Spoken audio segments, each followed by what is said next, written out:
നമസ്കാരം. ശ്രീമദ് ഭാഗവതം മൂലം പ്രഭാഷണം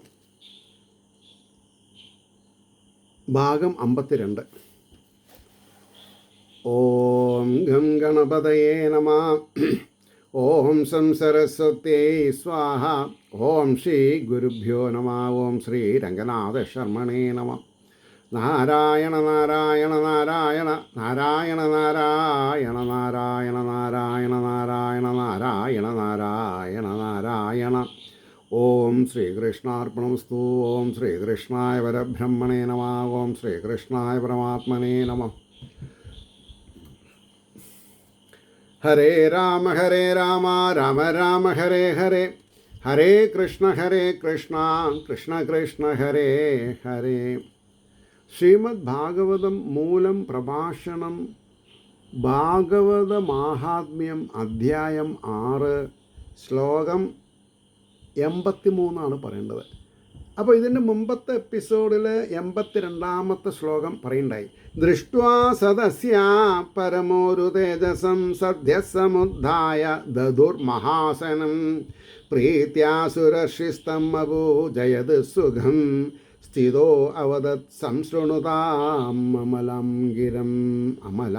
ഗിരം. പരമോത്കൃഷ്ടവും മഹത്വമായ തേജസ്സോടുകൂടിയ ശ്രീ ശുഗമുനിയെ കണ്ടിട്ട് സദസ്സിലുള്ളവർ പെട്ടെന്ന് ആസനങ്ങളിൽ നിന്ന് എഴുന്നേറ്റ് സർവോത്തമമായ ആസനം നൽകി പ്രീതിപൂർവം ദേവർഷിയായ നാരദർ പൂജിച്ചു.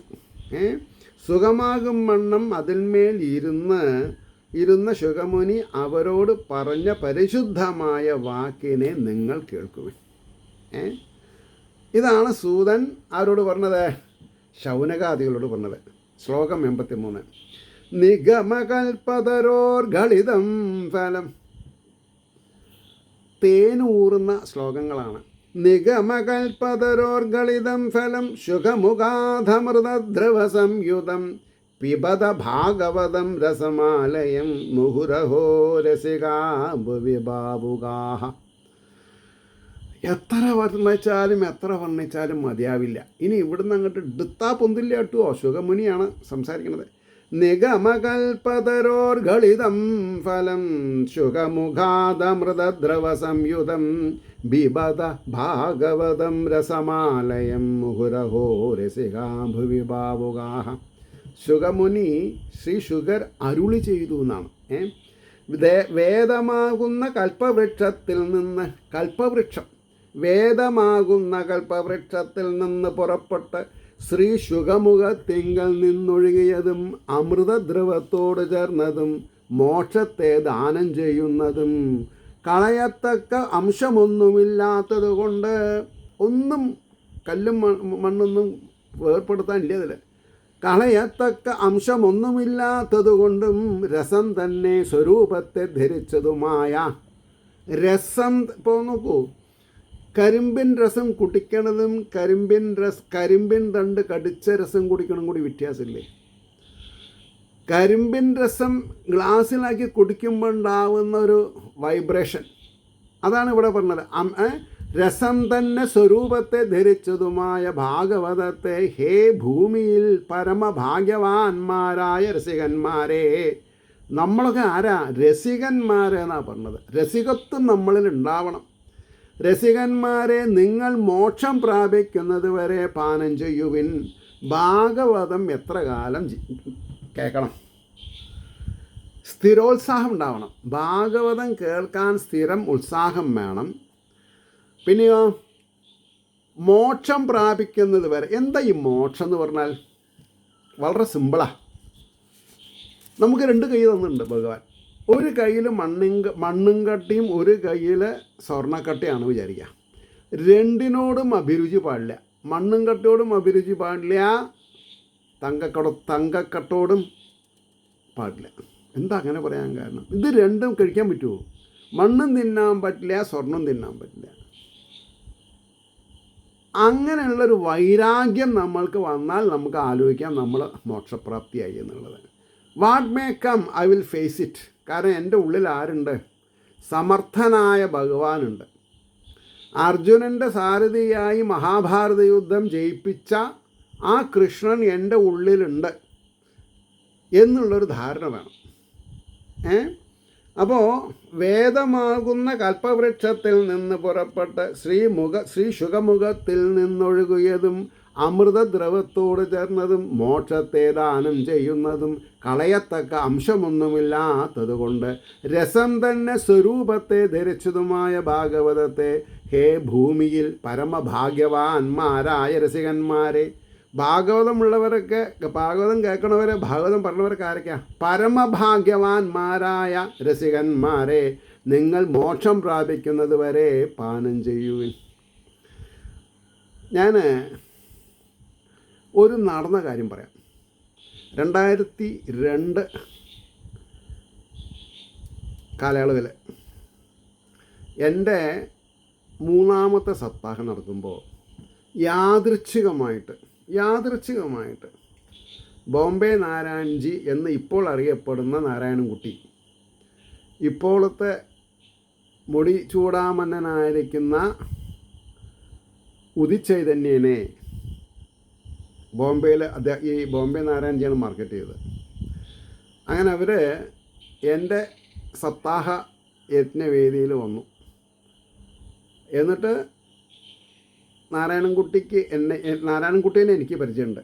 എങ്ങനെയാണ്? 2002 ഫെബ്രുവരി 24 ചെമ്പൂര് സുബ്രഹ്മണ്യ സമാജത്തിൽ എൻ്റെ ചന്ദ്രു ശർമ്മ പറഞ്ഞ വലിയൊരു ആചാര്യനുണ്ട്. അദ്ദേഹത്തിന് ആചാര്യനായിട്ട് ഞാൻ സ്റ്റേജിൽ നോട്ടീസിലൊക്കെ ഉണ്ട് പേര്.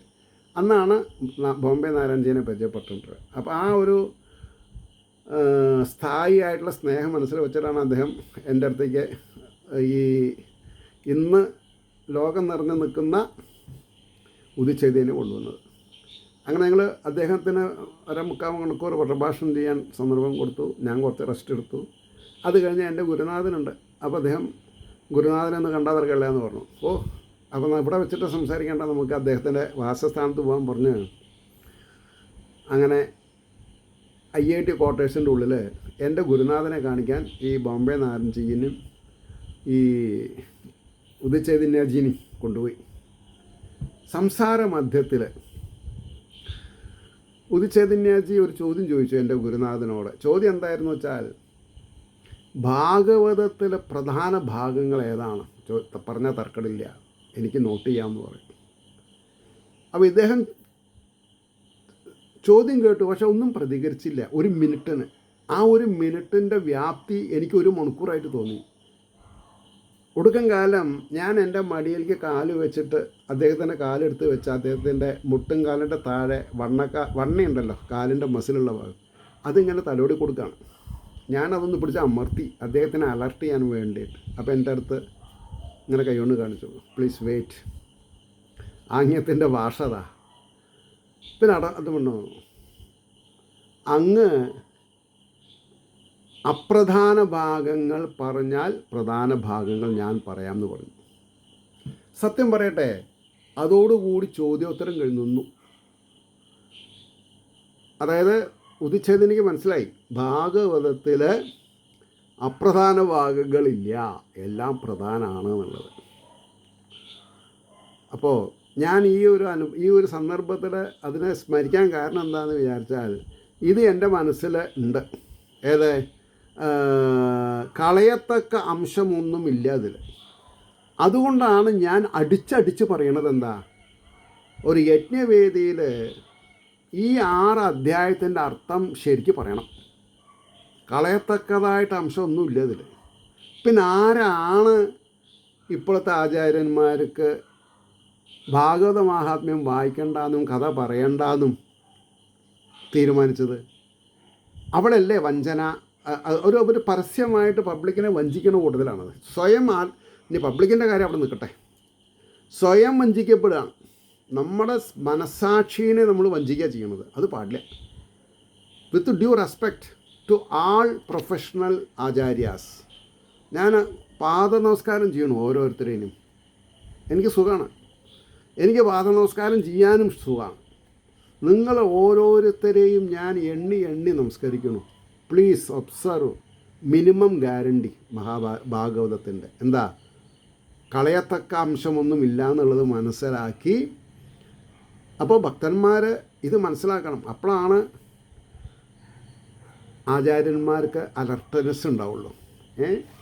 ഇനി 84-ാമത്തെ ശ്ലോകം അതിനേക്കാൾ വലുതാണ്.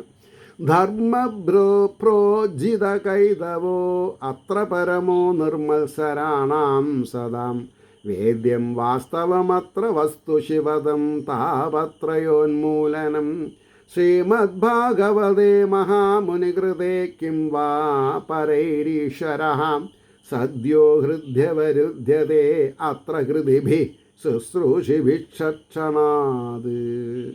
എന്താണ്? ധർമ്മപ്രോധിത കൈതവോ അത്ര പരമോ നിർമ്മത്സരാണാം സദാം വേദ്യം വാസ്തവമത്ര വസ്തു ശിവദം താപത്രയോന്മൂലനം ശ്രീമദ്ഭാഗവതേ മഹാമുനികൃതേ കിം വാ പരൈരീശ്വരഃ സദ്യോ ഹൃദ്യവരുദ്ധ്യതേ അത്ര ഹൃദിഭിः ശുശ്രൂഷിഭിസ്തക്ഷണാത്. ഇതാണ് ശ്ലോകം. ഇവിടെ അർത്ഥം പറയണു, കർമ്മം ഭക്തി ജ്ഞാനം. അവിടെ ധർമ്മം എന്നുള്ളത് മാറ്റി, കർമ്മം ഭക്തി ജ്ഞാനം എന്ന് പറഞ്ഞാൽ ഭക്തി ജ്ഞാന വൈരാഗ്യം എന്നുള്ളത് മാറ്റി കർമ്മം ഭക്തി ജ്ഞാനം എന്ന 3 ഭാഗങ്ങളെ വെവ്വേറെ കാട്ടുന്നത് കൊണ്ട് വേദങ്ങൾ കാണ്ഡത്രയങ്ങൾ അടങ്ങിയതാണ്. കാണ്ഡത്രയം, അതായത് കർമ്മകാന്ഡം, ഭക്തികാന്ഡം, ജ്ഞാനകാന്ഡം. അവസാനപ്പോൾ എവിടെയാണ് പറഞ്ഞത്? ജ്ഞാനം, അറിവ്. അതിന് മുമ്പ് ഭക്തി വേണം, അതിന് മുമ്പ് കർമ്മം ചെയ്യുക. കർമ്മം ചെയ്യുക നമ്മുടെ ലക്ഷ്യം. കർമ്മഫലം തരുന്നത് ഈശ്വരനല്ലോ. അപ്പോൾ കർമ്മം. അപ്പോൾ കാണ്ഡത്രയങ്ങൾ അടവയാണ്. സുഖേന മോക്ഷമാർഗത്തെ ഉപദേശിക്കുന്ന ഈ ഭാഗവത സംഹിതയാകട്ടെ. അപ്പോൾ നമ്മൾ ഈ ഭാഗവതത്തിൻ്റെ ഉദ്ദേശം എന്താ? മോക്ഷമാർഗത്തെ ഉപദേശിക്കുന്ന. അപ്പോൾ മോക്ഷമാർഗത്തെ ഉപദേശിക്കുമ്പോൾ വിവാഹം കഴിയാത്തവർക്ക് വിവാഹം കഴിയണമെന്ന് പറയണോ? അതിനു വേണ്ടിയിട്ട് നമ്മൾ രുക്മിണി സ്വയംവരത്തിനെ അലങ്കോലപ്പെടുത്തണോ? കുട്ടികളില്ലാത്തവർക്ക് സന്താന ഗോപാലൻ കഥ വരുമ്പോൾ വെച്ചിട്ട് നമ്മൾ ബുദ്ധിമുട്ടണോ? ഇവിടെ ഡയറക്റ്റായിട്ട് പറഞ്ഞു, സുഖേന മോക്ഷമാർഗത്തെ ഉപദേശിക്കുന്ന. അപ്പോൾ പുനരഭിജനനം പുനരഭിമരണം ഇല്ലാത്ത അവസ്ഥയെ പ്രാപിക്കലാണ് മോക്ഷം എന്ന് പറയുമ്പോൾ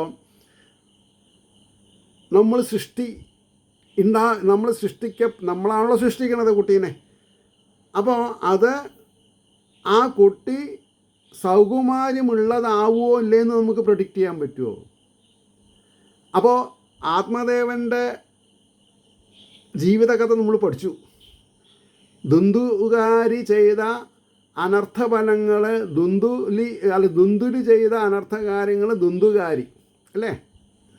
ദുന്ദുലി ആത്മദേവൻ്റെ ഭാര്യ, ദുന്ദുകാരി മകൻ. അപ്പോൾ ഈ കഥകൾ പഠിച്ചവർ പിന്നെ കുട്ടികൾ വേണമെന്ന് വിചാരിക്കുമോ? കല്യാണം കഴിയാത്തവർ കല്യാണം കഴിയുമെന്ന് വിചാരിക്കുമോ? വിചാരിക്കാൻ പാടില്ല. അപ്പോൾ നിങ്ങൾ ചോദിക്കുമോ, ഇപ്പോൾ സാറ് കല്യാണം കഴിച്ച സുഖമായിരുന്നു. എന്താ സുഖം? നമ്മൾ ലൗകികമായിട്ട് എന്തൊക്കെ നമ്മൾ വിചാരിക്കണോ അതൊക്കെ ദുഃഖത്തെ തരുന്നതാണ്. സത്യമല്ലേ ഞാൻ പറഞ്ഞത്? നിങ്ങൾക്ക് എന്നോട് ഫോൺ ചെയ്ത് ചോദിക്കാം, എന്താ ഞാൻ ഇങ്ങനെ സംസാരിച്ചത്? ലൗകികമായിട്ട് എന്തും ഇൻക്ലൂഡിങ് സഹശയനം എന്നുള്ളത് ദുഃഖത്തെ തരുന്നതല്ലേ ശരിക്ക്? പിന്നെ നമ്മൾ അതിനെ തേൻ പുരട്ടി ശരിയാണ്, ഒക്കെ സുഖമാണെന്ന് നമ്മൾ തെറ്റിദ്ധരിക്കുകയല്ലേ ചെയ്യുന്നത്? സത്യം പറയും.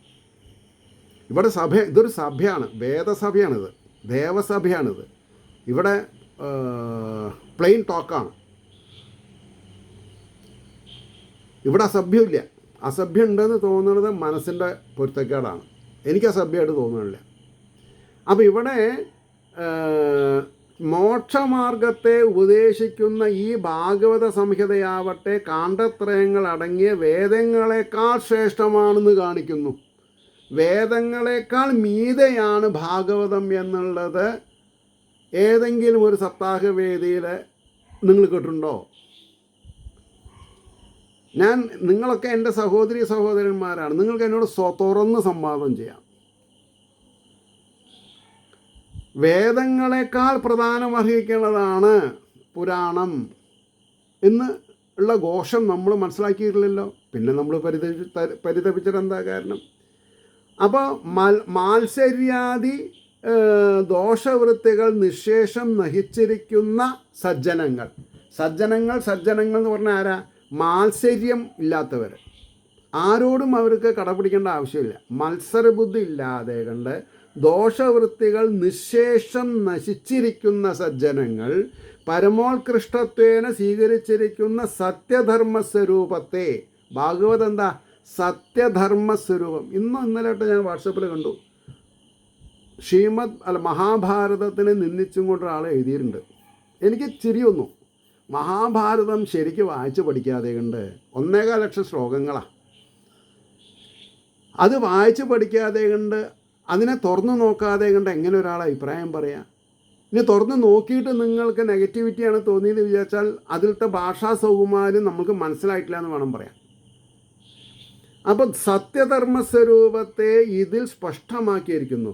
ആധ്യാത്മികം, ആധിദൈവികം, ആദിഭൗതികം എന്ന് പേരുള്ള 3 വിധ താപങ്ങളെന്ന് പറഞ്ഞാൽ വിഷമങ്ങൾ, ചൂടുകൾ വേരോടുകൂടെ നശിപ്പിക്കുന്നതും, അതായത് മനുഷ്യകൃതമായിട്ടുള്ളതും പ്രകൃതിദത്തമായിട്ടുള്ളതും, പിന്നെ ഒന്ന് ആധ്യാത്മികതയുടെ പോരായ്മ കൊണ്ടുണ്ടാവുന്നതും.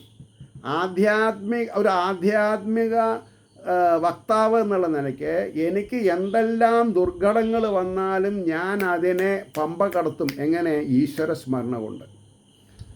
ഈശ്വരസ്മരണ ഉള്ളിടത്തോളം കാലം മായ നമ്മളെ ബാധിക്കില്ല, പിശാചുക്കൾ നമ്മളെ ബാധിക്കില്ല, പ്രേതങ്ങൾ നമ്മളെ ബാധിക്കില്ല, ആരുടെയും ശാപങ്ങൾ നമ്മളെ ബാധിക്കില്ല, കണ്ണ്, കൊതി മുതലായവ നമ്മളെ ബാധിക്കില്ല. കാരണം എന്താ? ഈശ്വരാനുഗ്രഹം. ഈശ്വരീയമായ കാര്യങ്ങൾ സംസാരിക്കണവർക്ക് ഈ പ്രശ്നങ്ങൾ വരില്ല.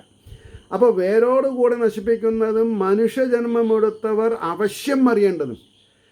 എൻ്റെ സഹോദരീ സഹോദരങ്ങളായിരിക്കുന്ന നിങ്ങളെ മനുഷ്യജന്മത്തിൽ ആവ കാരണം അത്യാവശ്യം എന്നർത്ഥം.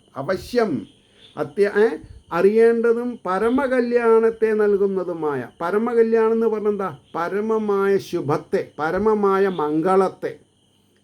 വസ്തു ശിവദം വേദ്യം വാസ്തവമത്ര വസ്തു ശിവദം. ശിവം അല്ലേ? ശിവം എന്ന് പറഞ്ഞാൽ എന്താ അർത്ഥം? ശിവം എന്ന് പറഞ്ഞാൽ മംഗളം എന്നാണ്. അപ്പം ഭഗവാൻ ശിവനെ ആരാധിക്കുക എന്ന് പറഞ്ഞാൽ മംഗളകരമായ കാര്യങ്ങൾ. എന്താ ഏറ്റവും വലിയ മംഗളം? എന്താ ജീവിതത്തിൽ? മരിക്കുക എന്നുള്ളതാണ്. ഒന്നും അറിയേണ്ട ആവശ്യമില്ല. ആരെന്ത് തെറ്റ് ചെയ്താലും നമുക്ക് പൊറുക്കാൻ അപ്പോഴേ പറ്റുള്ളൂ. അതുവരെ നമ്മൾ ക്ഷമിക്കും വേണമെങ്കിൽ. അപ്പോൾ ശിവദം പരമകല്യാണത്തെ നൽകുന്നതുമായ സത്യവസ്തു ഇതാണെന്ന് ഇതിൽ സ്വരൂപനിർണയം ചെയ്തിരിക്കുന്നു. സ്വരൂപത്തെ നിർണയിച്ചിരിക്കുന്നു എന്നാണ്. ഒരു PhD എന്നൊക്കെ വേണമെങ്കിൽ പറയാം. മഹാമുനിയായ ശ്രീ വേദവ്യാസരാൽ നിർമ്മിക്കപ്പെട്ട ശ്രീമദ് ഭാഗവതത്തെ കേൾപ്പാൻ ആഗ്രഹമുള്ള വിദ്വാൻമാരുടെ ഹൃദയത്തിൽ സർവന്തര്യാമിയായ ഈശ്വരൻ, എല്ലാ ജീവജാലങ്ങളുടെയും ഹൃദയഗുഹ്വരത്തിൽ വസിക്കുന്ന ആ ചൈതന്യം ഈശ്വരൻ അവർക്ക് അനുഭവ ആനന്ദസ്വരൂപനായിട്ട്. ഭഗവാൻ നമ്മളിൽ എങ്ങനെയാണ് പ്രകടമാവുന്നത്? ഈശ്വരൻ അവർക്ക് അനുഭവ അനുഭവം ഗുരു. ഞാൻ വെറുതെ വെച്ച് കാച്ചല്ല, അനുഭവം. എൻ്റെ ജീവിതത്തിൽ ഉണ്ടായിട്ടുള്ള അനുഭവങ്ങളാണ് എൻ്റെ ഗുരു. അതെപ്പോൾ മാത്രമേ ഉള്ളൂ? ജീവനുള്ള കാലം മാത്രമേ ഉള്ളൂ. ആ ജീവനുള്ള കാലം നമ്മുടെ ജീവിതത്തെ വൃഥാ കളയരുത്. അപ്പോൾ അവർക്ക് അനുഭവാനന്ദ സ്വരൂപനായിട്ട് തൽക്ഷണം വിളങ്ങുന്നു, പെട്ടെന്ന് എനി ടൈം ഭഗവാന്റെ പ്രസൻസ് നമുക്ക് ഫീൽ ചെയ്യാൻ പറ്റും. അപ്പോൾ അതിനാൽ അപരഗ്രന്ഥങ്ങൾ വേറെ സിനിമയും ടിവിയും സീരീസും എന്തിനാണെന്നാണ് ചോദിച്ചത്? വേദങ്ങളും പുരാണങ്ങളും ഇതിഹാസങ്ങളും അല്ലാതെ കണ്ട് വേറെ ഒരു ഗ്രന്ഥം നമ്മൾ വായിക്കേണ്ട ആവശ്യമില്ല. ഇപ്പോൾ ധാരാളം കവി മണ്ഡലങ്ങളുണ്ട്. കവികൾ കുറേ ആൾക്കാർ കൂടിയാൽ ഒരു പല പേരിലും അറിയപ്പെടുന്നുണ്ട്. ദുഃഖമാണ് 80% ആൾക്കാരുടെയും സബ്ജക്റ്റ് ദുഃഖമാണ്. കാരണം എന്താ? ആനന്ദം അനുഭവിക്കാനുള്ള പരിപക്വത അവസ്ഥ അവർക്ക് ആയിട്ടില്ല. ആവണില്ല. ചെറുപ്പക്കാരും പ്രായമായിട്ടുള്ളവരൊക്കെ ദുഃഖത്തിനെയാണ് വർണ്ണിക്കുന്നത്. ദുഃഖത്തിനെ വർണ്ണിക്കേണ്ടതില്ല. സൂര്യൻ ഉദിച്ചാൽ കോടൽമഞ്ഞ് ഉണ്ടാവില്ല, അതുവരെ കോടൽമഞ്ഞ് ഉണ്ടാവും. അപ്പോൾ ദുഃഖമാകുന്ന കോടമഞ്ഞിനെ ഉന്മൂലനാശനം ചെയ്യാൻ ഭാഗവത രസമാകുന്ന അമൃത് പാനം ചെയ്യാൻ തുടങ്ങിയാൽ എല്ലാറ്റിൽ നിന്നും വിടുതലായി. എല്ലാറ്റിൽ നിന്നും. ഞാൻ എൻ്റെ പരിമിതമായ അറിവ് വെച്ച് അപരിമിതമായ കാര്യത്തെപ്പറ്റി സംസാരിക്കാൻ എനിക്ക് സാധിക്കും. ഞാൻ അനുഭവസ്ഥനാണ്, അതുകൊണ്ടാണ് ഞാൻ ഇത്രയൊക്കെ പറഞ്ഞത്. അപ്പോൾ പിന്നെ എന്തിനായിട്ട് സ്വീകരിക്കണം? ആവശ്യമില്ല തന്നെ. പരമപുരുഷാർത്ഥ പ്രാപ്തിക്ക്, പരമപുരുഷപ്രാപ്തി എന്ന് പറഞ്ഞാൽ ധർമാർത്ഥ കാമ മോക്ഷം, മുമുക്ഷുത്വം, സമുചിത മാർഗം, ഏറ്റവും സമുചിതമായ മാർഗം ഭാഗവത സമാശ്രയം, ഭാഗവതത്തെ ആശ്രയിക്കുക എന്നുള്ളതാണ്. ഭാഗവതത്തെ ആശ്രയിച്ചാൽ ഭാഗവതം കാലുവാരില്ല, മനുഷ്യർ കാലുവാരും. സ്നേഹിതന്മാർ, സ്ത്രീ പുരുഷനെ തേച്ചു എന്ന് വരും, പുരുഷൻ സ്ത്രീനെ തേച്ചു എന്ന് വരും. അതൊന്നും നമുക്ക് പ്രശ്നമില്ല. അപ്പോൾ പരമപുരുഷാർത്ഥ പ്രാപ്തിക്ക് സമുചിത മാർഗം ഭാഗവത സമാശ്രയം ഒന്ന് തന്നെ ആണെന്ന് സാരം. അത് കഴിഞ്ഞിട്ട് 85-ാമത്തെ ശ്ലോകം ഈ 84-നെക്കാളും വലുതാ. ശ്രീമദ് ഭാഗവതം പുരാണതിലകം യദ്വൈഷ്ണവാനാം ധനം യസ്മിൻ പാരമഹംസ്യമേവമമലം ജ്ഞാനം പരം ഗീയത്തെ യത്ര ജ്ഞാനവിരാഗഭക്തിസഹിതം നൈഷ്കർമ്മ്യമാവിഷ്കൃതം തശൃണ്വൻ പ്രബടൻ വിചാരണപരോ ഭക്ത്യാ വിമുച്യേന്നരഃ. അങ്ങനെ തേനിങ്ങനെ പുരട്ടിയിട്ടേ തേൻ ഊറാണ് ഓരോ വാക്കിൽ നിന്ന്. ശ്രീമദ് ഭാഗവതം പുരാണതിലകം യത് വൈഷ്ണവാനാം ധനം യസ്മിൻ പാരമഹംസ്യമേവമമലം ജ്ഞാനം പരം ഗീയത്തെ യത്ര ജ്ഞാനവിരാഗഭക്തിസഹിതം നൈഷ്കർമ്മ്യമാവിഷ്കൃതം തശൃണ്വൻ പ്രബടൻ വിചാരണപരോ ഭക്ത്യാ വിമുച്യേന്നരഃ. എന്താ അതിനർത്ഥം? ശ്രീമദ് ഭാഗവതം സകല പുരാണങ്ങളിൽ വെച്ച് ഉത്കൃഷ്ടമാകുന്നു. 18 പുരാണങ്ങളിലും വെച്ച് ഉത്കൃഷ്ടമാണ്. കാരണം എന്താ? 10 തരം ഗുണങ്ങളാണ്. 5 ഗുണങ്ങളായാൽ പുരാണമായി. ശ്രീമദ് ഭാഗവതം സകല പുരാണങ്ങളിൽ വെച്ച് ഉത്കൃഷ്ടമാകുന്നു. അതുമാത്രമാണ് വൈഷ്ണവന്മാർക്കുള്ള മുഖ്യധനം, വിഷ്ണു ആരാധന. അല്ലെങ്കിൽ സൃഷ്ടിവൈഭവങ്ങളെ പരിരക്ഷിക്കാൻ കെൽപ്പുള്ളവരെയാണ് വൈഷ്ണവന്മാരെന്ന് പറയാം. അവർക്ക് സങ്കടമില്ല, വൈഷ്ണവന്മാർക്ക് സങ്കടമില്ല. ആനന്ദം, പരമാനന്ദം, ചിന്മയാനന്ദം, സച്ചിദാനന്ദം. അപ്പോൾ വൈഷ്ണവന്മാർക്ക് മുഖ്യധനം എന്താ? ഭാഗവതമാണ്. ഭാഗവതം വീട്ടിലുണ്ടോ കോടീശ്വരനാണ്, കോടീശ്വര പ്രഭുവാണ്. കാരണം ഐശ്വര്യരൂപിണിയായ മഹാലക്ഷ്മിയുടെ ഭർത്താവാണ് ആരെ? മഹാവിഷ്ണു. മഹാവിഷ്ണു ഉള്ളിടത്ത് മഹാലക്ഷ്മി ഉണ്ട്. അപ്പോൾ ഭാഗവതമുള്ള സ്ഥലത്ത് മഹാലക്ഷ്മി ഉണ്ടാവും. എന്നാൽ അത് നിങ്ങൾ വിചാരിക്കുന്ന രൂപത്തിലാവില്ല. വിദ്യാധനം സർവധനാൽ പ്രധാനം. അതാണ് വിദ്യയാണ് ഏറ്റവും വലിയ പ്രധാനമായിട്ടുള്ള ധനം. പണം രണ്ടാമതേ ഉള്ളൂ. അപ്പോൾ യാതൊന്നിൽ പരമഹംസന്മാരായ യോഗികൾ അനുഭവിച്ചറിയുന്നതായ ബ്രഹ്മാത്മൈക്യജ്ഞാനം, ആത്മൈക്യജ്ഞാനം, ബ്രഹ്മവും ആത്മാവും ഏകീഭവിക്കുക, ബ്രഹ്മ ആത്മൈക്യജ്ഞാനം സ്പഷ്ടമായി കീർത്തിക്കപ്പെട്ടിരിക്കുന്നു. ഏതിലെ? ഭാഗവത്തിൽ. ജ്ഞാനം, വൈരാഗ്യം, ഭക്തി എന്നിവയോടുകൂടെ ചെയ്യപ്പെടുന്ന കർമ്മം. ഒരു കർമ്മം ചെയ്യുമ്പോൾ 3 ഗുണങ്ങൾ വേണം. എന്തൊക്കെയാണ് അത്? ജ്ഞാനം, ചെയ്യുന്ന കർമ്മത്തെ പറ്റിയിട്ട് നമ്മൾക്ക് ഒരു താല്പര്യം ഉണ്ടാവണം.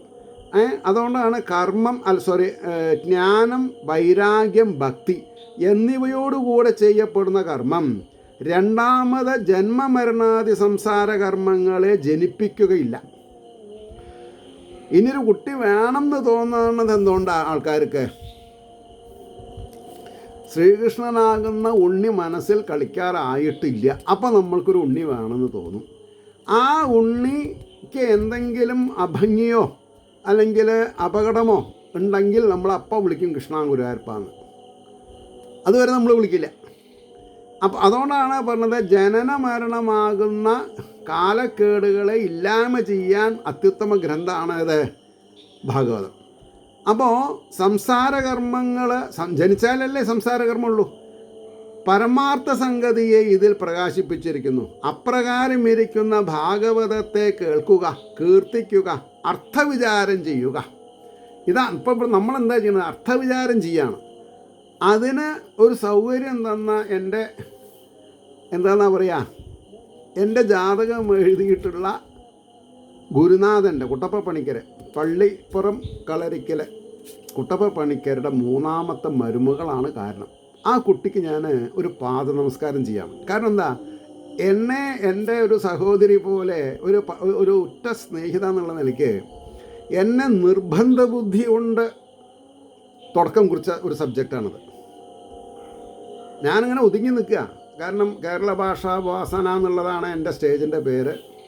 അപ്പോൾ ഞാൻ സുബ്രഹ്മണ്യൻ തിരുമുമ്പൻ്റെ ഭാഗവതും പിന്നെ ദേവി ഭാഗവതും ഇപ്പോൾ അതാ പിന്നെ ശ്രീകൃഷ്ണ കഥാമൃതം, പിന്നെ എന്താ പറയുക, താമരശ്ശേരി കൃഷ്ണൻ ഭട്ടതിരിയുടെ. അപ്പോൾ മൂലം വേണമെന്ന് നിർബന്ധിച്ചു ആ കുട്ടി. അതാണ് ഞാൻ പറയാൻ കാരണം. അപ്പോൾ അതാണ് ഇവിടെ പറഞ്ഞത്, ഈ ഈശ്വരൻ എങ്ങനെ നമുക്ക് പ്രകടമാവുക? ഓരോരുത്തരുടെ രൂപത്തിൽ. എന്തിന്? ഈശ്വരീയമായ ഗുണഗണങ്ങൾ മറ്റുള്ളവരിൽ എത്തിക്കാൻ നിയോഗിക്കുന്ന എന്നെ കൂടുതൽ കർമ്മം, ഭാഗവതമായിട്ടുള്ള കർമ്മങ്ങൾ ചെയ്യാൻ പ്രേരിപ്പിക്കുകയാണ്. മറ്റുള്ള ശ്രമം എനിക്ക് വേണമെങ്കിൽ ചാരുകാശാലയിൽ ഇങ്ങനെ മലന്ന് കടന്ന് മാറി മാറി ചാനലുകൾ വേണമെങ്കിൽ നോക്കാം. പക്ഷെ അതുകൊണ്ട് എനിക്ക് നേട്ടമൊന്നും വരാൻ പാടില്ല. ഇതുകൊണ്ടാണെങ്കിൽ ഞാൻ പഠിച്ചത് പറയാൻ, ഓർമ്മിക്കാൻ, ഒരു റിവിഷൻ ചെയ്യാൻ എനിക്കൊരു താല്പര്യം ഉണ്ടാവും.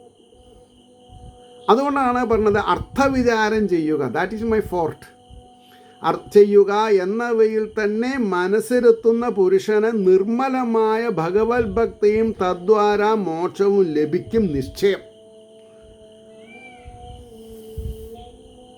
തദ്വാര ഏത് പ്രവൃത്തിയിലാണ് ഞാൻ ഇരിക്കുന്നത്? തദ്വാര മോക്ഷം ലഭിക്കും തന്നെയാണ് പറഞ്ഞത്. അടുത്ത ശ്ലോകം 86. സ്വർഗേ സത്യേ ച കൈലാസേ വൈകുണ്ഠേ നാസ്ത്യയം രസ അതപിബത സദ്ഭാഗ്യ മാമുഞ്ചതഹർഹചിത്. സ്വർഗേ സത്യേ ച കൈലാസേ വൈകുണ്ഠേ നാസ്ത്യയം രസ അതപിബത സദ്ഭാഗ്യ മാമുഞ്ചതഹർഹചിത്. എന്താണ് അർത്ഥം വരുന്നത്? സ്വർഗത്തിലും സത്യലോകത്തിലും കൈലാസത്തിലും വൈകുണ്ഠത്തിലും ഈ കഥാരസം ലഭിക്കുകയില്ല. വൈകുണ്ഠത്തിലും ഇല്ല എന്നാ പറഞ്ഞത്. സ്വർഗത്തിലും സത്യലോകത്തിലും കൈലാസത്തിലും വൈകുണ്ഠത്തിലും ഈ കഥാരസം ലഭിക്കുകയില്ല. അതുകൊണ്ട് മഹാശോഭന ഭാഗ്യശാലികളെ നമ്മളെ അഭിസംബോധന ചെയ്യാണ്. മഹാശോഭന ഭാഗ്യശാലികളെ, നിങ്ങൾ ഈ രസത്തെ, ഈ അമൃതിനെ, ദുർലഭ അമൃതത്തെ, ദുർലഭമായ അമൃതത്തെ, അല്ലേ? ഇപ്പം വലിയൊരു യാഗം യജ്ഞം ചെയ്താൽ 500 1000 ആൾക്ക് എന്താ പറയുക, ഒരു സോമലത അരച്ച് പിഴിഞ്ഞിട്ട് ഹോമശേഷം കുടിക്കാൻ പറ്റും. 500 രൂപ 1100 രൂപ കൊടുക്കണം. ഒരു സ്പൂൺ തരും വരും. അതിന് എത്ര രൂപ നമ്മൾ ചിലവാക്കണം? ഇവിടെ അങ്ങനെയല്ല. 1500 രൂപയ്ക്ക് ഈ 8 വോളിയുള്ള ഗ്രന്ഥം നമുക്ക് ഗുരുവായൂർ ദേവസ്വം തരാണ്. അപ്പോൾ ഇവിടെ എന്താ പറഞ്ഞത്? ദുർലഭമായ ഈ അമൃതാണ് ഭാഗവതം. ദുർലഭമാണ്, പെട്ടെന്ന് കോപ്പി കഴിയും.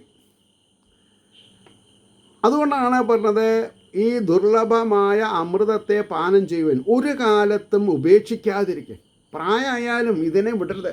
രാമകൃഷ്ണ ഗോവിന്ദ രാമകൃഷ്ണ ഗോവിന്ദ ഇങ്ങനെ പറഞ്ഞുകൊണ്ടിരിക്കുന്നേ. അതുകൊണ്ടാണ് ഒരു കാലത്തും ഉപേക്ഷിക്കാതിരിപ്പൻ എന്ന് പറഞ്ഞാൽ ഒരു 5-6 വയസ്സായാൽ വായിക്കാൻ തുടങ്ങാം. അപ്പം ബ്രഹ്മചര്യാവസ്ഥയിലും ഗൃഹസ്ഥാശ്രമത്തിലും വാനപ്രസ്ഥത്തിലും സന്യാസത്തിലൊക്കെ ഭാഗവതം ഉപകരിക്കുന്ന പറഞ്ഞതിൻ്റെ താല്പര്യം. ഇങ്ങനത്തോളായപ്പോൾ അപ്പോൾ സ്വർഗത്തിലും സത്യലോകത്തിലും കൈലാസത്തിലും വൈകുണ്ഠത്തിലും ഈ കഥാരസം ലഭിക്കുകയില്ല. അതുകൊണ്ട് മഹാശോഭന ഭാഗ്യശാലികളെ, നിങ്ങൾ ഈ രസത്തെ, ദുർലഭമായ അമൃതത്തെ പാനം ചെയ്യുവൻ, ഒരു കാലത്തും ഉപേക്ഷിക്കാതിരിക്കുമെന്ന് പറഞ്ഞു. അങ്ങനെ ഇരിക്കുമ്പോഴാണ് 87ാമത്തെ ശ്ലോകം വരുന്നത്. 108 ശ്ലോകം 103 ശ്ലോകം ഉണ്ട് കേട്ടോ ഇതിൽ. സൂതാവാച, ഇങ്ങനെ സംഭാഷണങ്ങൾ ഉണ്ടായത് എന്ന് സൂതരെ ശൗനകാദികളോട് പറയുന്നു. 87ാമത്തെ ശ്ലോകം.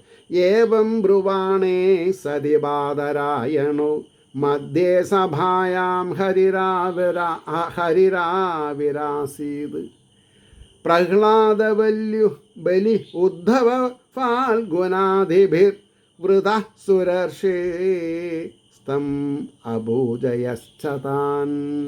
ഏവം ബ്രുവാണേ സതി ബാദരായണോ മധ്യേ സഭായാം ഹരിരാവിരാസീത് പ്രഹ്ലാദബലി ഉദ്ധവ ഫാൽഗുനാദിഭിർ വൃത സുരർഷേ സ്തം അഭുജയശ്ചതാൻ. അതായത് സാക്ഷാൽ മഹാവിഷ്ണു അല്ലെങ്കിൽ ശ്രീകൃഷ്ണൻ അവിടെ വന്നു. ഹരി ആവിരാസീത് എത്തിയെന്ന ഭാഗവതം വായിക്കാൻ തുടങ്ങുമ്പോഴേക്കും ആരെത്തും? അവിടെ ഭഗവാൻ എത്തും. ഭഗവാൻ എത്തിയാൽ പിന്നെ ഭാഗവതം കഴിയാണ്ട് ഭഗവാൻ പോവോ? പിന്നെ ആചാര്യന്മാർ യജ്ഞവേദി വിട്ടു പോവാൻ പാടുമോ? ഉറങ്ങാൻ പോവാൻ പാടുമോ ഭഗവാനെ നിർത്തിയിട്ട്? അപ്പോൾ തന്നെ കൊണ്ട് ചുമക്കാൻ പറ്റാത്തതിനെ താൻ ചുമക്കരുത്, ഒഴിഞ്ഞു നിൽക്കണം. അല്ലെങ്കിൽ നിങ്ങൾ പറയണം ഭഗവാൻ വരണില്ല എന്ന്. അങ്ങനെ പറഞ്ഞാൽ അതിനർത്ഥം നിങ്ങൾ മാഹാത്മ്യം വായിച്ചില്ല എന്നർത്ഥം. അതുകൊണ്ടാണ് പറഞ്ഞത് ഏവം ബ്രുവാണേ സതി ബാദരായണോ മധ്യേ സഭായാം ഹരിരാവിരാസീത് പ്രഹ്ലാദ ബലി ഉദ്ധവ ഫാൽഗുനാദിഭിർവൃത സുരർഷിസ്തം അഭുജയശ്ചതാൻ.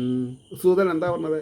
വ്യാസപുത്രനായ ശ്രീ ശുഗമുനി ഇപ്രകാരം അരുളി ചെയ്യുമ്പോൾ സഭാമധ്യത്തിൽ ശ്രീഹരി ആവിർഭവിച്ചു. ശ്രീഹരി അവതാരം ചെയ്തു.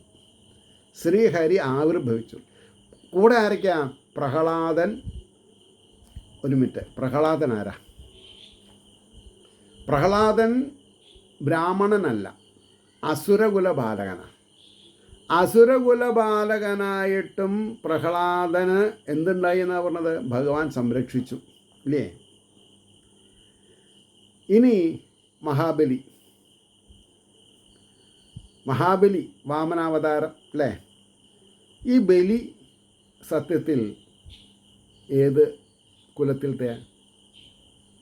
അസുരകുലത്തിലത്തെയാ. ഭഗവാൻ എപ്പോഴാ ബലിക്ക് മോക്ഷം കൊടുത്തത്? ബലിയുടെ അഹങ്കാരം മാറ്റിയതിൻ്റെ ശേഷം. ബലിയുടെ അഹങ്കാരം എങ്ങനെയാണ് മാറ്റിയത്? ബലി ഏകഛത്രാധിപതിയായിരുന്നു ഈ ഭൂമിയിലത്തെ.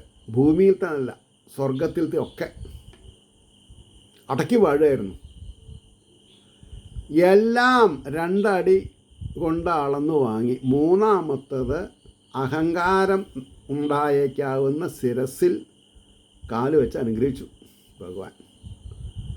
ഇതല്ലേ ലോകത്തിൽ നടക്കുന്നത്? ഇതല്ലേ ഞാൻ എപ്പോഴും പറയാറ്?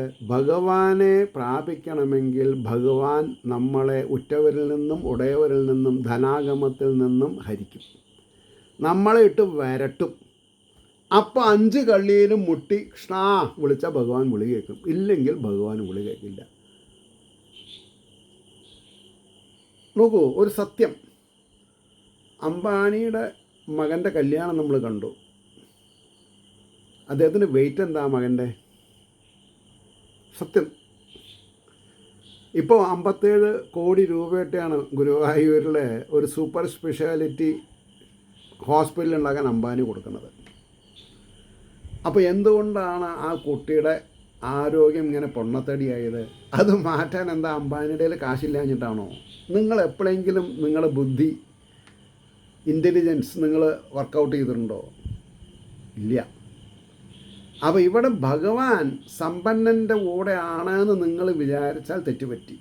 ഞാൻ എപ്പോഴോ മനസ്സിലാക്കിയിട്ടുണ്ട്, അംബാനി പൂജിക്കുന്ന ശ്രീകൃഷ്ണ വിഗ്രഹത്തിൽ 200 കോടി രൂപയുടെ രത്നങ്ങൾ പതിച്ചിട്ടുണ്ടെന്ന് ഞാൻ മനസ്സിലാക്കിയിട്ടുണ്ട്. എത്ര? 200 കോടി രൂപയുടെ രത്നങ്ങൾ പതിച്ചതാണ് ശ്രീകൃഷ്ണ വിഗ്രഹം. My dear brothers and sisters, please understand, ഭഗവാൻ എപ്പോഴും സാധാരണക്കാരൻ്റെ ഒപ്പമാണ്. എന്താ സാധാരണക്കാരൻ എന്ന് പറഞ്ഞാൽ? അമിതമായ ആഗ്രഹാഭിലാഷങ്ങളില്ലാതെ കണ്ട് സദാസേവ്യ എപ്പോഴും ഭാഗവതം സേവിച്ചു കൊണ്ടിരിക്കുന്ന സജ്ജനങ്ങൾ, കാമക്രോധ മത മത്സര ലോഭ ഭയാദകളില്ലാത്തവരുടെ കൂടെയാണ് ഭഗവാൻ.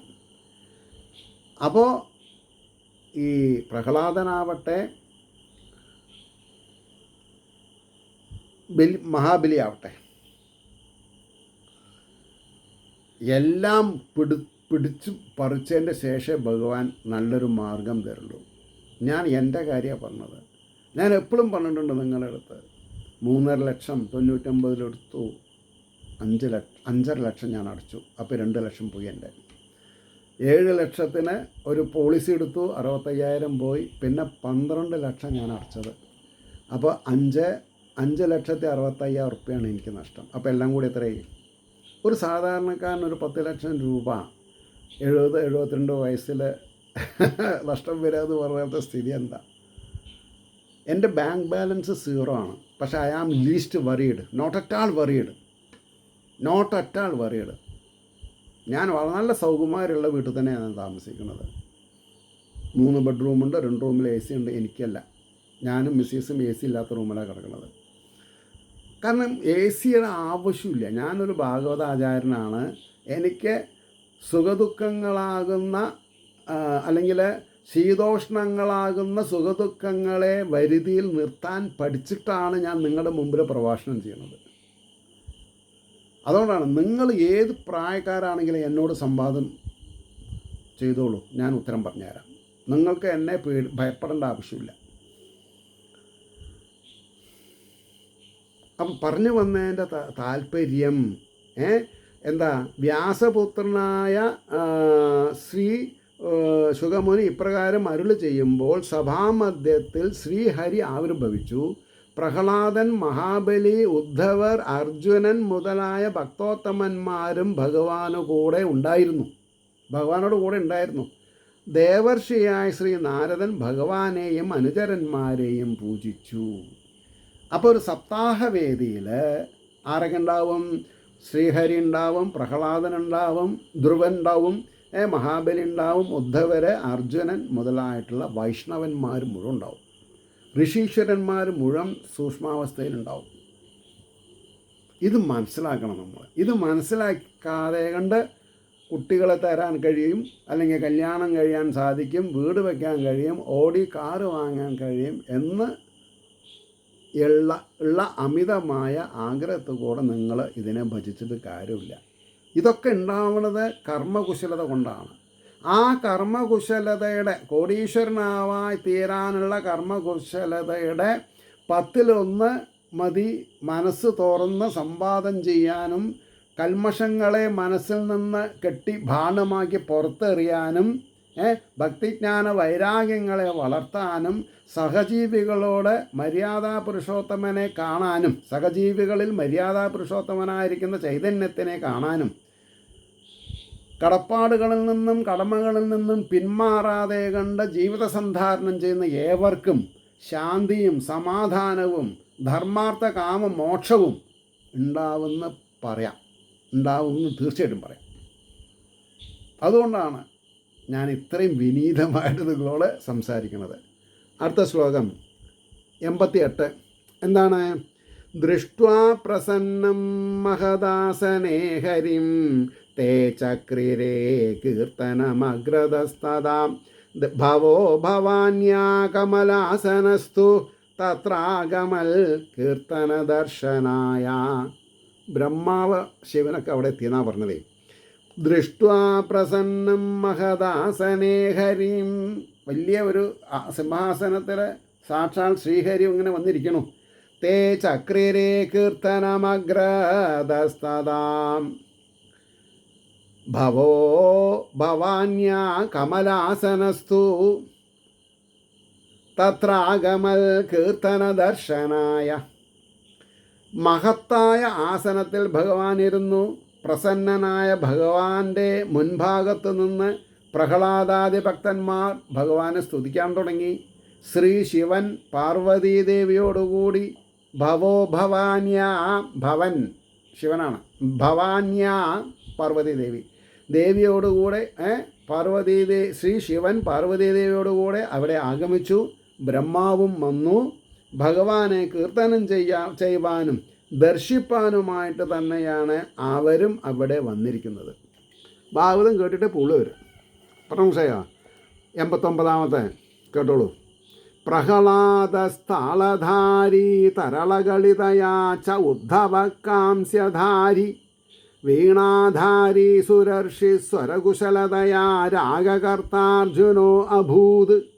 ഇന്ദ്രോ അവാദീൻ മൃദംഗം ജയ ജയ സുകരാ കീർത്തനേ തേ കുമാരാ യത്രാഗ്രേ ഭാവവക്താ രസവിരചനയാ വ്യാസപുത്രോ ബഭൂവ. പ്രഹ്ലാദസ്ഥാളധാരി തരളഗതിതയാ ച ഉദ്ധവകാംസ്യധാരി വീണാധാരി സുരർഷി സ്വരകുശലതയാ രാഗകർത്താർജുനോ അഭൂത്. ഇന്ദ്രോ വാ അവാദി മൃദംഗം ജയ ജയ സുകരാ കീർത്തനേ തേ കുമാരാ യത്രാഗ്രേ ഭാവവക്താ രസവിരചനയാ വ്യാസപുത്രോ ബഭൂവ. ഇതിൻ്റെ അർത്ഥം പറഞ്ഞു നിർത്താം. ഈ സദസ്സിൽ നടക്കുന്ന ഹരിഭജനത്തിൽ ആർ ഏതേത് വിഷയങ്ങളെ അംഗീകരിച്ചു എന്ന് കാണിക്കുന്നു. ഹരിഭജനം, ഭഗവാനെ സ്തുതിക്കുകയാണ് എല്ലാവരും കൂടിയിട്ട്. അപ്പോൾ ഈ ഓരോരുത്തരുടെയും ഭാഗം എന്തായിരുന്നു ഈ സ്തുതിയിൽ? പ്രഹ്ലാദൻ താളം പിടിച്ചു. ഈ ബാക്കിയുള്ളവരൊക്കെ ഭഗവാനെ സ്തുതിക്കുമ്പോൾ പ്രഹ്ലാദനും സ്തുതിക്കുന്നുണ്ട്. അപ്പോൾ പ്രഹ്ലാദൻ താളം പിടിച്ചു. ഉദ്ധവർ തരളഗതിയിൽ ചതുരനായതുകൊണ്ട് ചേർമംഗലം പിടിച്ചു. ചേർമംഗലം എന്ന് പറഞ്ഞിട്ടുണ്ടെങ്കിൽ എനിക്ക് തോന്നുന്നത് ചേങ്ങല എന്നർത്ഥം. ചേങ്ങല. നാരദൻ വീണ വായിച്ചു. സ്വര ആരോഹണ അവരോഹണ ക്രമത്തിൽ സമർത്ഥനായതുകൊണ്ട് അർജുനൻ രാഗാലാപം ചെയ്തു. കാരണം അർജുനൻ എന്നുള്ള കഥാപാത്രം നിങ്ങൾക്ക് എത്ര ആൾക്ക് അറിയുമെന്ന് എനിക്കറിയില്ല. മഹാഭാരതം വായിച്ചാൽ മനസ്സിലാവും. അതായത് 12 വർഷം വനവാസവും 1 വർഷം പ്രച്ഛന്ന വേഷധാരികളായിട്ട് ഇരിക്കണമെന്ന് കണ്ടുപിടിച്ചാൽ വീണ്ടും 12 വർഷം വനവാസം വേണമെന്നൊക്കെ ചൂതുകളിൽ തോറ്റിട്ടുള്ള ദുര്യോധനാദികളോട് സത്യം ചെയ്തിട്ടാണ് വന്നുള്ളത്. അപ്പോൾ ഈ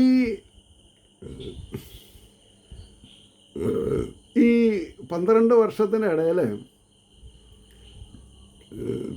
അർജുനന് തൻ്റെ പിതാവായിരിക്കുന്ന ദേവേന്ദ്രൻ്റെ സവിധത്തിൽ എത്തപ്പെടാനും ഉർവശി ഈ ദേവലോകത്തെ വ്യഭിചാരിണിയാണ്, ആ വാക്ക് പറയാണ്ടിരിക്കാൻ പറ്റില്ല. അപ്പോൾ അർജുനൻ്റെ ശാരീരിക ലാവണ്യം തോന്നിയപ്പോൾ ഉർവശിക്ക് ഇദ്ദേഹത്തിൻ്റെ ഒപ്പം കിടക്കണമെന്ന് തോന്നി. അപ്പോൾ പറഞ്ഞു, പറ്റില്ല, അങ്ങ് എനിക്ക് അമ്മ സമാനമാണ് എന്ന് പറഞ്ഞാൽ എന്താ അർത്ഥം? ഇന്ദ്രൻ്റെ ദാസിയാണല്ലോ, അപ്പോൾ എനിക്ക് അമ്മ സമാനമാണ്, എനിക്കത് പറ്റില്ല പറഞ്ഞു. അപ്പോൾ ശപിച്ചു. എന്താ? ആണും പെണ്ണും അല്ലാതെ കണ്ടാവാൻ 1 വർഷം. അതാണ് നമ്മൾ മനസ്സിലാക്കേണ്ടത്. അതാണ് ഉർവശി ശാപം ഉപകാരം എന്ന് നമ്മൾ പറയും. അത് കഥ അറിഞ്ഞിട്ടാണോ പറയണമെന്ന് എനിക്കറിയില്ല. ഞാൻ കഥ അറിഞ്ഞിട്ട് പറയണമെന്ന് മാത്രം. അത് ഈ വിരാട രാജകുമാരൻ്റെ രാജധാനിയിൽ ഈ പാണ്ഡവർക്കും ഈ പാഞ്ചാലിക്കും വേഷപ്രച്ഛന്നന്മാരായിട്ട് താമസിക്കാനും ആ സമയത്ത് ഈ ഉർവശിയുടെ ശാപം ഒരു വർഷം അനുഭവിക്കാനുള്ളത് സ്വീകരിച്ചു ഇദ്ദേഹം. അങ്ങനെ വിരാട രാജകുമാരിയുടെ ഒക്കെ ഡാൻസ് പാട്ടും പഠിപ്പിക്കുന്ന ആളായിട്ട് ആണ് അപ്പോൾ അദ്ദേഹത്തിന് കിട്ടിയ വരാണത്. അതുകൊണ്ടാണ് സ്വര ആരോഹണ അവരോഹണ ക്രമത്തിൽ സമർത്ഥനായതുകൊണ്ട് അർജുനൻ രാഗാലാപം ചെയ്തു, ഇന്ദ്രൻ മൃദംഗം വായിച്ചു, സനകാദികൾ ജയ ജയ ശബ്ദം ഉച്ചത്തിൽ ഉച്ചരിച്ചു. ഇവരുടെ എല്ലാം മുമ്പാകെ ശൃംഗാരഭക്തി ഭയാദികളായ 10 വിധ രസങ്ങളെയും അതാത് ഘട്ടത്തിൽ പ്രകാശിപ്പിച്ചും കൊണ്ട് ഭാവം പറയുന്ന വിഷയത്തിൽ വ്യാസപുത്രനായ ശ്രീ ശുഗരും ഏർപ്പെട്ടു. ഇനിയിപ്പോൾ എന്താ വേണ്ടത്? ശുഗർ ശരിക്കും നവരസങ്ങളാണ്. അതുകൂടാണ്ട് 10ാമത്തതാണ് ശാന്തി. 10ാമത്തെ രസമാണ് ശാന്തി. യാദേവി സർവഭൂതേഷു ശാന്തി രൂപേണ സംസ്ഥിത നമസ്തസ്സേ നമസ്തസ്സേ നമസ്തസ്സേ നമോ നമ. മനസ്സിലായില്ലേ? അപ്പോൾ ഒരു സപ്താഹവേദി എന്ന് പറഞ്ഞാൽ നിങ്ങൾക്ക് ഏറെക്കുറെ എന്തെങ്കിലും മനസ്സിലാക്കിയിട്ടുണ്ടായാൽ നിങ്ങൾക്ക് നന്ന്. എനിക്ക് പ്ലസ് മൈനസ് ഇല്ല, എനിക്ക് പ്ലസ് തന്നെയുള്ളൂ. കാരണം എന്താ, ഈശ്വരൻ അറിഞ്ഞ് എനിക്ക് ഒരു നിയോഗം തന്നിട്ടുണ്ട്. ഈശ്വര സൂക്തങ്ങൾ, ഈശ്വരൻ്റെ വാക്കുകളെ എനിക്ക് അറിയുന്ന പരിഭാഷയിൽ ഞാൻ പറയും. അതിലെനിക്ക് സന്തോഷമുണ്ട്, സമാധാനമുണ്ട്. എന്താ പിന്നെ വേണ്ടത്? നിങ്ങളേവർക്കും സദാസമയവും ആയുരാരോഗ്യ സൗഖ്യം നേരുന്നതുകൊണ്ട് വാക്കുകൾ ചുരുക്കുന്നു. നമസ്കാരം. നാളെ കാണാം.